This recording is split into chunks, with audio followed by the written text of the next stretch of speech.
Oui, bienvenue encore une fois à ce message en ligne de l'Église Serval Baptist Church. Pasteur Michel à votre service et au service de notre Seigneur Jésus dans sa précieuse parole. Je suis content d'être de retour de 2 semaines de vacances. On s'en est débarrassé, là. Et je suis content, je suis excité, je suis content de revenir prêcher la parole de Dieu ici à l'Église, mais aussi par l'entremise de YouTube. Si jamais il y a des nouvelles personnes qui nous écoutent, bienvenue à bord. Et aussi, j'aimerais juste mentionner que mon épouse et moi, nous avons célébré la naissance d'un deuxième petit enfant de 2023, donc lundi passé, un petit garçon qui nous est né. Et on est tellement contents. Si vous êtes un parent, si vous êtes un grand-parent, vous savez comment est-ce que c'est bénissant de prendre un nouveau bébé dans vos bras et de prier Dieu pour cette personne, cet enfant, qui puisse l'attirer vers lui-même. Et aussi de prier qu'on puisse être là pour les aider à cheminer vers Dieu. Là, c'est tout un privilège, toute une bénédiction. Avant de commencer le message aujourd'hui, j'aimerais vous partager une citation de Luc 14:11, et je cite, « Car quiconque s'élève sera abaissé, et quiconque s'abaisse sera élevé. » Voulez-vous me joindre dans la prière, s'il vous plaît? Seigneur Jésus, encore une fois, nous venons à ta parole, Seigneur, nous comptons sur la miséricorde qui se trouve en toi et par la puissance de ton Saint-Esprit qui est en nous.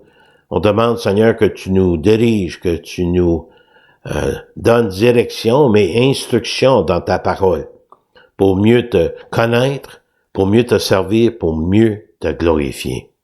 Je prie pour chaque personne qui est à l'écoute, Seigneur, mais c'est pour le privilège d'avoir la bénédiction d'avoir ta parole en notre langue et qu'on puisse la partager simplement pour ta gloire. Merci Seigneur, bénis chacun qui est à l'écoute, nous te prions au nom de Jésus. Amen.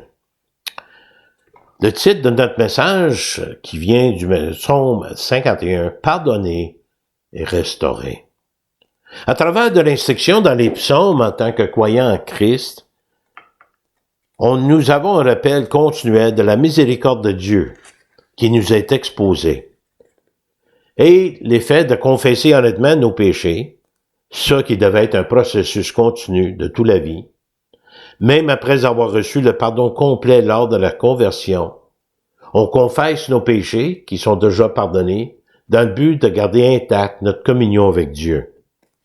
Christ nous accorde le pardon de nos péchés avec le but de nous garder dans une relation saine avec lui-même, en nous rendant aussi utiles pour le service du royaume, et utiles dans notre ministère, quel que soit le ministère qui vous a confié. Vous savez, quand le salut devient une véritable expérience qui change la vie, comme Paul l'a mentionné, le but est de bien terminer la course. De vouloir être utile, de servir activement pour la cause de l'Évangile, cela devrait nous amener à être plus sensibles aux péchés qui se trouvent dans notre vie, en désirant ardemment l'intimité avec Dieu, pour lequel nous avons été créés en premier lieu. Ce psaume 51, cantique, ce chant, nous illustre très bien l'agonie d'un homme frappé par le péché. Et cela nous aide à comprendre davantage la miséricorde éternelle de notre Dieu. La dernière fois que nous avons été dans le psaume 32, David, après avoir confessé son péché, a découvert qu'il avait été pardonné de Dieu, trouvant ainsi le bonheur d'être pardonné. Ici, dans le psaume 51, David se présente devant Dieu avec une grande honnêteté, ayant un cœur et un esprit brisés. Ici, il nous partage les étapes qu'il a suivies afin de recevoir une restauration spirituelle dans la relation et le service. Voulant être rendu utile pour son ministère devant Dieu et pour être le modèle qui devait être pour le peuple de Dieu. Non seulement cherchant le pardon, mais désirant un renouveau de son esprit, la restauration de sa joie et la préservation du péché ainsi que la ruine du péché, les effets du péché, qui était possible avec le péché non confessé. David a également donné ses paroles aux musiciens en chef. Le résultat, Non seulement que cela était une confession privée devant Dieu, mais aussi rendu une confession, sa confession, qui était rendue publique. Pour les croyants à travers de ce psaume, l'importance n'est pas seulement de recevoir des grandes choses de Dieu, mais plutôt de devenir la personne que Dieu veut qu'on soit. Et être utile à l'œuvre de Dieu, quel que soit le mystère qu'il a confié à chacun de nous. Un peu quelque chose que j'ai remarqué dans les psaumes. En anglais, il y a 19 versets. Et en français, il y a 21 versets. Il n'y a pas rien qui a été rajouté, sauf en français, on nous donne le contexte, donc au verset 1 et 2. On va commencer avec ça. Psaume 51, 1 et 2, le contexte. Psaume 51 et 2, au chef des chantres, psaume de David. Lorsque Nathan le prophète vint à lui, après que David fut arrivé vers Bathsheba. On nous donne le temps que cela est arrivé dans la vie de David, tout simplement au verset 1 et 2. Mais là, on arrive au texte principal, où il y a un appel à la miséricorde de Dieu de la part de David, versets 3 et 4. Ô Dieu, aie pitié de moi dans ta bonté. Selon ta grande miséricorde, efface mes transgressions. David fait un appel devant Dieu basé sur les attributs de Dieu. Ce que David savait de Dieu à travers de son expérience personnelle. Il avait déjà expérimenté la multitude des tendres miséricordes de Dieu. Mais encore une fois, il demande cette effusion. La voici donnée en même temps sous forme d'éloge et de louange. La bonté et la miséricorde de Dieu étaient la véritable et unique source du pardon dont David avait besoin. Donc Dieu en a une réserve inépuisable. David demande que ses péchés soient effacés. Le plaidoyer, qu'est-ce que veut dire effacer? C'est comme d'enlever l'écriture dans un livre. Quasiment comme déchirer des pages. Effacer, couvrir, ne pas retenir contre lui. Et ça qu'il a demandé à Dieu, regardez au verset 4, « Lave-moi complètement de mon iniquité et purifie-moi de mon péché. » Non seulement de le laver, d'enlever le péché, les effets du péché, mais de le purifier, d'enlever les tâches que le péché a laissées.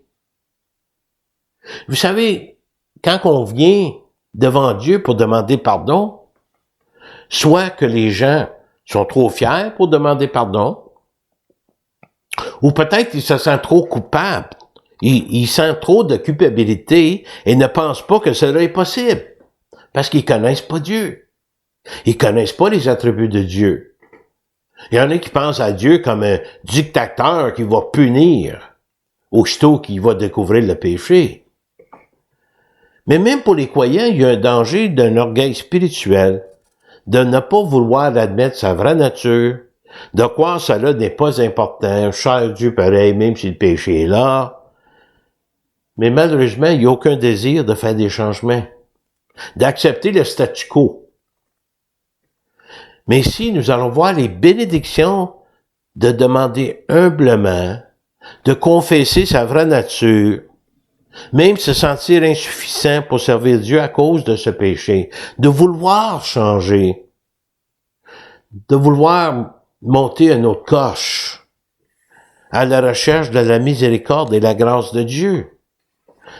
Il y a une histoire qui m'est venue à l'idée que j'aimerais aller voir dans Luc chapitre 18, vous le connaissez sans doute, et ces versets s'expliquent par eux-mêmes. On nous dit ici que Jésus, il dit encore cette parabole en vue de certaines personnes qui se persuadaient qu'elles étaient justes et ne faisaient aucun cas des autres. Donc, Jésus va nous montrer ceux qui se confient en eux-mêmes et leurs œuvres, et ceux qui se confient dans la miséricorde de Dieu. 2 hommes montèrent au temple pour prier. L'un était pharisien et l'autre publicain. D'abord, le pharisien, le monde savait qu'il était appelé à servir Dieu dans le temple, était considéré par le peuple comme il était très proche de la perfection, même de la sainteté, mais plus proche de Dieu que n'importe qui d'autre. Mais il y avait un collecteur d'impôts, un percepteur d'impôts. Cela s'agissait de la classe de personnes traitées comme des pécheurs notoires, connus et maltraités pour leur mode de vie. Il n'y avait rien de pire qu'un collecteur d'impôts, un prostitué, ainsi de suite. Mais regardez la façon, c'est pas juste qu'est-ce qui se fait ici, c'est l'attitude et la façon dont il prie. Regardez au verset 11. Puis regardez bien les paroles ici. Le pharisien, debout, priait ainsi en lui-même. Ô Dieu, je te rends grâce que je ne suis pas comme le reste des hommes, qui sont ravisseurs, injustes, adultères, ou même comme ce républicain. Il a prié avec lui-même, il se parle ici, suivi de ça qu'il considère des œuvres louables. Il est en train de se louer ici. Nous savons que les œuvres, par contre, ne peuvent pas annuler le péché ou justifier le péché ou couvrir le péché. Mais il ne se voit pas comme les autres hommes. Il s'élève au-dessus. Il est en train de s'élever au-dessus des autres. Il est en train de vraiment se taper sur l'épaule et dire « Hey, t'es bon, t'es bon. » Le jeûne, je jeûne 2 fois la semaine et je donne la dîme de tous mes revenus. Mais regardez la différence avec le publicain. Le publicain, se tenant à distance, n'osait même pas lever les yeux au ciel. Même il se frappait la poitrine en disant « Oh Dieu, sois apaisé envers moi que je suis un pécheur. » Le pharisien comptait sur sa propre puissance et ses actes devant Dieu, ne se rendait pas compte de son besoin et de la miséricorde de Dieu, s'attribuant le mérite de sa bonté imaginée. Mais le collecteur d'impôts, le publicain, comptait sur la miséricorde et la compassion de Dieu. Sachant qu'il était un pécheur qui avait besoin de la miséricorde de Dieu, il n'osait même pas se présenter, de regarder vers les cieux, mais il se frappait la poitrine. Mais regardez la conclusion de l'histoire selon Jésus. Je vous le dis, celui-ci descendit dans sa maison justifiée, le publicain, plus court que le pharisien. Car quiconque s'élève sera abaissé, et celui qui s'abaisse sera élevé. La justification du publicain a été immédiate. Il est venu humblement à Dieu et a simplement obtenu le pardon justifié par la bonté de Dieu. Vous savez, même dans l'Ancien Testament, Isaïe 1,18, Dieu fait un appel au peuple. « Venez et plaidons, dit l'Éternel. Si vos péchés sont comme la cramoisie, rouge, scarlate, ils deviendront blancs comme la neige. S'ils sont rouges comme la pourpre, ils deviendront comme la laine, purifiés, blancs. Notre plaidoyer pour effacer nos transgressions, un certain commentaire disait ici, et je cite, « Seigneur, passe les lignes noires de mes péchés avec des lignes rouges du sang de Christ. » Fin de citation. Cela s'est fait à la croix du Calvaire. Le pardon de Dieu est accessible à tous ceux qui invoquent le nom de Jésus-Christ, la nouvelle alliance en son sang. Donc, un appel à la miséricorde de Dieu, mais suivi d'une confession honnête de la part de David, versets 5 à 7. David, il est comme le publicain. Il réalise sa propre nature et qu'il a besoin d'aide.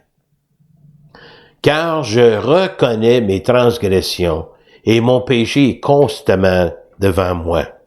Au cours de nombreux mois où ils se sont écoulés entre le moment que David a commis ses péchés et de sa confession, son péché était continuellement devant lui. Cela lui hantait, j'en suis sûr. Étant rebelle, par contre, il faisait de son mieux pour ignorer ou de nier le péché non confessé, mais il vivait néanmoins dans un péché non avoué et il était très misérable. Sa propre faute. Néanmoins, il fallut encore l'intervention de Nathan le prophète pour amener David à la raison, lui montrant la nécessité de confesser son péché. Même en tant que roi, voici qu'est-ce qu'un commentaire dit, je le cite, « Les richesses, la puissance et la gloire d'un royaume ne peut ni empêcher, ni supprimer le tourment du péché qui met le monarque et le mendiant au même niveau. Fin de citation. Que tu sois roi, que tu sois mendiant, quand tu es misérable dans le péché, tu es misérable dans le péché. Ta position sociale ne change rien. Sois pharisien, sois publicain, tu es censé d'être misérable dans ton péché. Il continue. J'ai péché contre toi seul. J'ai fait ce qui est mal à tes yeux, en sorte que tu seras juste dans ta sentence, sans reproche dans ton jugement. Tout d'abord, David s'est rendu compte que son péché était purement l'amitié envers Dieu, contraire à la volonté de Dieu, parce qu'il avait violé la sainte loi de Dieu, 2 des commandements. David se trouvait hors de la volonté de Dieu. Et en essayant de cacher son péché, David savait que son péché n'était pas caché devant Dieu. Ce qu'il avait fait contre Dieu était rendu sa principale préoccupation. Seigneur, c'est toi j'ai désobéi d'abord. Mais cela n'annulait pas la gravité et les effets de son péché sur les autres. David savait très bien qu'il avait péché contre Bathsheba, Uri, leur famille, David et sa propre famille, son royaume, et dans un sens même contre son propre corps. David espérait confirmer la justice et le caractère saint de Dieu, prouvant que ses commandements étaient bons et justes, même lorsque David les violait. Rappelez-vous, mon ami, si vous ne travaillez pas avec Dieu dans l'obéissance, vous travaillez contre Dieu dans la désobéissance. Et vous savez, une vérité à laquelle le monde ne peut pas s'échapper, ceux qui sont sans Christ. Vous ne pouvez pas échapper à l'enfer à moins d'avoir été pardonné par le sang de Christ. Il y a de la justice en enfer. Mais le péché est la chose qui est injuste. Cela prive Dieu de sa gloire, Christ de ses rachetés et l'âme de son bonheur. Tout le monde souffre quand le péché mène. Et Christ a payé le prix pour ça. Il va une étape plus loin. Voici, je suis né dans l'iniquité et ma mère m'a conçu dans le péché. Là. David, il n'est pas en train de dire qu'il sort d'une relation pécheresse en tant qu'enfant illégitime. Il n'essaie pas d'excuser son péché en disant « Regardez-moi comment j'ai mal commencé, à quoi d'autres pouvaient s'attendre. » Vous savez, il y a un danger. Certaines personnes imputent leur nature pécheresse à Dieu. Ce qui est tout à fait naturel pour un pécheur. Lorsque nous mettons la faute sur les autres, mais comment pouvez-vous blâmer Dieu pour vos mauvais choix et vos mauvaises décisions que vous avez pris? Vous avez libre choix. Le but de David était de montrer la profondeur de son péché, le fait qu'il est né avec sa nature pécheresse depuis le début, et cette nature le suivrait toute sa vie. Mais dans une confession vraie et honnête, cela n'est pas optionnel, mais absolument nécessaire pour entretenir notre relation, notre communion avec Dieu. 4 choses que j'aimerais vous suggérer. Quand on confesse honnêtement devant Dieu, nous avons une juste estimation du péché, qui est une violation flagrante de la volonté et la loi de Dieu. Deuxièmement, le sentiment de culpabilité du péché, quand nous sommes affligés par notre péché, nous rend responsables personnellement. Et de trouver, troisièmement, le désir de détourner du péché en se tournant et en s'approchant vers Dieu. Quatrièmement, dans le but de restaurer la communion avec Dieu, passer à un autre niveau d'engagement. Donc, une confession honnête. Avant et durant sa confession, David a eu un changement de cœur, changement de direction. La volonté de Dieu, ce qui était le meilleur pour David, est maintenant ce que David désire le plus. Une prière pour une restauration spirituelle. Les paroles sont belles. On peut prier la même prière, mes amis. Mais il parle à Dieu. Tu veux que la vérité soit au fond du cœur. Fais donc pénétrer la sagesse au-dedans de moi. Quelle demande! Que la vérité soit dans les parties internes, surtout le cœur. Bien que la nature pécheresse était profondément en David comme en nous, Dieu veut agir davantage, plus profondément en nous, en lui. Dieu désirait même une transformation chez David jusqu'au plus profond de son être. Et c'est maintenant ça que David désire, pour être envahi de la sagesse venant de Dieu, de sa parole. David n'a pas juste demandé pardon puis arrêté là. Il a également demandé à être un être entier devant Dieu, de l'intérieur vers l'extérieur, bord en bon québécois. Purifie-moi avec l'hysope, et je serai pur. Lave-moi, et je serai plus blanc que la neige. David voulait que Dieu fasse une œuvre de purification spirituelle et morale, et que cela se fasse avec le sacrifice expiatoire d'un substitut. Purifie-moi signifie littéralement lave-moi, rends-moi pur. Avec l'hysope, qu'est-ce que c'est? C'est une plante principalement utilisée comme condiment pour aromatiser différents plats de boissons. Il y avait un parfum aromatique agréable qui accompagnait cette plante. L'hysope était utilisé pour appliquer le sang de l'agneau pascal, Exode 12, 22. L'hysope est également utilisé pour asperger l'eau purificatrice du prêtre, Nombre 19, 18. David voulait être purifié spirituellement par Dieu. Mais plus blanc que la neige, les dés ici, rendu comme s'il n'aurait jamais péché. Telle est la puissance et l'œuvre purificatrice de Dieu en Christ pour nous, qui peut nous rendre purs, innocents, comme si nous n'avions jamais été souillés par la transgression. En parle Charles Spurgeon, un pardon complet. Annonce-moi l'allégresse et la joie, et les eaux que tu as brisées se réjouiront. Détourne ton regard de mes péchés, efface toutes mes iniquités. Mes os que tu as brisés, c'est une figure de style. Il n'y avait pas d'os qui ont été, ils se consumaient, mais jamais qui ont été brisés. Mais ça là explique, excusez, la douleur de la culpabilité qu'il a ressentie. C'est une chose terrible d'être si directement confronté à la noirceur de notre péché.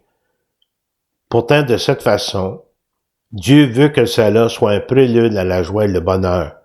La restauration de la joie est son objectif, pas nous faire souffrir. C'est nous autres qui décidons de souffrir. On se l'impose. Mais Dieu va nous délivrer de cela. David a demandé pardon et restauration à plusieurs reprises. Il se trouvait à lutter contre lui-même pour l'amener là où il devait être. Versets 12 et 13. Excusez-moi. Ô Dieu, crée en moi un cœur pur, renouvelle en moi un esprit bien disposé. Ne me rejette pas loin de ta face, et ne me retire pas ton Saint-Esprit ou ton Esprit Saint. Créer un cœur pur. Une véritable restauration commence dans le cœur et se propage jusqu'à l'esprit de la personne. C'est rien de moins qu'un miracle que ce Dieu peut accomplir. Renouvelle-moi un esprit bien disposé, aide-moi à conduire dans la voie de la piété, d'obéissance, et ça qui se manifeste par une humble confiance en l'Éternel. Ne me rejette pas, retire-moi pas de moi ton Esprit Saint. Le besoin de purification, de restauration, afin d'approfondir la relation de David avec Dieu. Il ne voulait pas que Dieu retire son esprit, chose très possible dans ce temps-là. Mais pour nous, nous devons désirer les mêmes choses. De quelle façon est-ce que cela peut se manifester dans nos vies? Quoi faire? 3 choses. Bénissez Dieu d'abord pour la puissance purificatrice du sang de Christ. Deuxièmement, pour sa provision du salut. utilisé pour sa gloire. Et troisièmement, la présence permanente du Saint-Esprit en nous, dès la conversion. Une prière pour la restauration spirituelle, puis une restauration au service de Dieu. Rends-moi la joie de ton salut, et qu'un esprit de bonne volonté me soutienne. J'enseignerai tes voies à ceux qui les transgressent, et les pécheurs reviendront à toi. D'abord, je vais apprendre et je serai capable d'enseigner les autres. Pendant les mois, David a ressenti la misère et la défaite spirituelle. Maintenant, il veut que sa joie soit restaurée. La joie qui accompagne le salut à ceux que Dieu sauve. Étant rassuré, restauré, David pourrait à nouveau être le modèle qu'il était censé d'être. Quand nous nous mettons en accord avec Dieu, cela est la clé pour se trouver efficace dans sa mission. Ici, pour David, c'est comme roi, c'est comme croyant, comme nous. Ce que David avait décidé de faire pour le Seigneur, c'est la même chose pour nous. Comment pouvons-nous être efficaces dans le ministère si nous vivons une défaite spirituelle? David savait que Jésus était capable de le restaurer, lui permettant d'être un témoin efficace. Ça devient plus personnel davantage. Ô Dieu, Dieu de mon salut, délivre-moi du sang versé, et ma langue célébrera ta miséricorde. Seigneur, ouvre mes lèvres, ma bouche publiera ta louange. C'est quelque chose qu'il est en train de faire dans le psaume ici. Si tu eusses voulu des sacrifices, je t'en aurais offert, mais tu ne prends point plaisir au holocauste. David a compris que les sacrifices avaient leur place, mais sans le cœur de la personne qui l'offre, le sacrifice n'était qu'un rituel parmi d'autres. Mais ce que Dieu désirait réellement de recevoir, c'était son cœur, son être tout entier. David lui-même s'offre comme un sacrifice vivant. C'est donc de ça que Paul parle dans Romains 12, 1 et 2. David comprend davantage les sacrifices qui sont agréables à Dieu. C'est un esprit brisé, ô Dieu. Tu ne daignes pas un cœur brisé et contrit. Quand nous sommes prêts à nous oublier, quand on se donnera moins d'importance, quand nous sommes prêts à laisser le Seigneur résider en nous, dans nos pensées, nos actions, à quoi bon un cœur brisé, comme un pot cassé de l'argile mal formée? Cela représente les humains brisés, que Dieu seul peut ramener en bon état, pour s'en servir davantage pour ensuite se glorifier. Lui seul peut réparer l'irréparable. Et David intercède maintenant pour le peuple de Dieu au verset 20. Repends par ta grâce tes bienfaits sur Sion, bâtis les murs de Jérusalem. Restaure ton peuple et ton temple.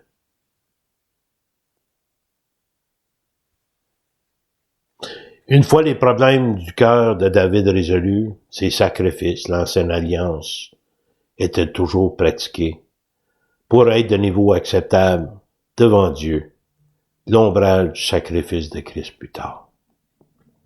Lorsque le dirigeant, le peuple, désire volontairement et de tout leur cœur suivre le Seigneur et de toute leur volonté, c'est là que les grandes choses peuvent s'accomplir. Une restauration au service de Dieu. La grande question, on va continuer avec verset 21, excusez-moi. Alors tu agréeras des sacrifices de justice, des holocaustes des victimes, tout entières, alors qu'on offrira des taureaux sur ton autel. Psaume 51, 21, je vais juste faire une petite correction ici. En conclusion, la grande question, suis-je utile pour la cause de Christ? Suis-je content juste de savoir, je suis pardonné, que j'ai la vie éternelle? Est-ce que j'accepte le statu quo? Ou est-ce que je veux plus que cela? Être utile pour le royaume de Dieu. Et vous savez, on n'a pas besoin d'attendre une crise spirituelle, donc David a passé à travers, d'avoir le péché jusqu'au cou, dans la désobéissance, pour ensuite revenir. Restons plutôt proches de Dieu maintenant. Vous savez, nous savons que la parole de Dieu est la semence, qui produit ça qu'elle est censée produire. La semence puissante et efficace. Le défaut n'est pas dans la semence. Ayant Christ comme sauveur, nous avons reçu la semence vivante en nous, confirmée par la présence du Saint-Esprit. La parole faite chair en Christ en nous. Mais le sol représente nos cœurs. La bonne semence doit être semée dans un bon sol. Nos cœurs doivent représenter le bon sol qui est préparé lorsque nous nous soumettons complètement à Christ. Dans le magazine En Contact cette semaine, je cite, « Entendre ou savoir ce que la Bible dit n'est pas notre objectif final. Nous devons aller au-delà de ce point. La parole, comme un miroir, ne nous montre pas seulement à quoi nous ressemblons, mais aussi à quoi que nous devrions ressembler, en révélant les manquements au niveau de notre obéissance. » Comme David a vécu ici. En laissant les Écritures nous aider à vivre dans une soumission volontaire, à travers une relation d'amour avec Jésus, nous pouvons devenir ce que Jacques appelle une personne qui vit la parole de Dieu, qui applique la parole de Dieu dans leur vie, des faiseurs de parole, et pas juste ceux qui entendent. Le résultat, nous serons bénis dans ce que nous faisons, dans tout ce que Dieu nous demande, avec le but qui est fixé devant nous. Être utile pour Dieu, utile pour les autres, et de faire la différence pour la gloire de Dieu. N'est-ce pas ce que nous voulons? Une restauration au service de Dieu. La semaine prochaine, nous allons continuer dans les psaumes. Je ne suis pas sûr dans quel psaume encore, mais j'aimerais vous partager une petite citation ici. Quand les gens disent « Je puis tout par celui qui m'a fortifié », l'emphase est trop souvent mise sur le « je puis », plutôt que par celui Christ qui m'a fortifié. Terminons avec Hébreux 12:11. Nous donc aussi, parce que nous sommes environnés d'un si grand nuée de témoins, beaucoup de gens nous surveillent, rejetons tout fardeau et le péché qui nous enveloppe si facilement et courons avec persévérance dans la carrière qui nous est ouverte. N'abandonnez pas. Dieu est là pour nous aider. Non seulement nous aider à courir, mais faire en sorte qu'on finisse bien la course. Prions le Seigneur. Mais Seigneur Jésus, encore une fois, nous sommes exposés à notre nature pécheresse, notre égocentrisme, notre désir de se trouver important, de se vanter de nos exploits. Mais Seigneur, si tu n'es pas le centre de tout cela, ce n'est que des rituels. Mais Seigneur Jésus, je prie pour ceux qui te connaissent comme Sauveur et Seigneur de la vie. Que tu puisses, Seigneur, enseigner de nouveau ta parole dans nos cœurs. Qu'on puisse appliquer ta parole. De suivre l'exemple de David ici, sans passer par une crise nécessairement. Et Seigneur, si jamais il y a des personnes qui te connaissent pas comme Seigneur et comme Sauveur, que par la puissance du Saint-Esprit et la puissance de ta parole, tu peux leur convaincre de leurs besoins, qu'ils puissent prendre le pas pour s'approcher de toi, pour trouver la grâce et la miséricorde inépuisable de Dieu. Donc, Seigneur, en finissant, nous voulons te remercier pour tes bienfaits. Sois béni, sois le centre de tout ce que nous faisons, pensons. Et Seigneur, reçois la gloire qui t'est due. Au nom précieux de Jésus. Amen. Vous pouvez me contacter ici à l'église Sorreville Baptist Church, 819-889-2819. Vous avez des requêtes de prière, des questions, commentaires, même des critiques, suggestions. Si vous voulez me parler tout simplement, ça me fera plaisir de vous connaître davantage. Mon courriel, c'est mihoule@netrevolution.com, toutes des lettres minuscules. Aussi, si jamais vous voulez entendre d'autres messages, vous pouvez aller sur YouTube, ponctionner Sawyerville Baptist Church et vous allez trouver d'autres messages qui ont été faits récemment, rendus publics. En attendant, j'aimerais vous remercier de votre fidélité d'écoute. Que le Seigneur vous bénisse, qu'il vous garde, et à la prochaine fois. Restez dans sa parole, demeurez dans sa parole.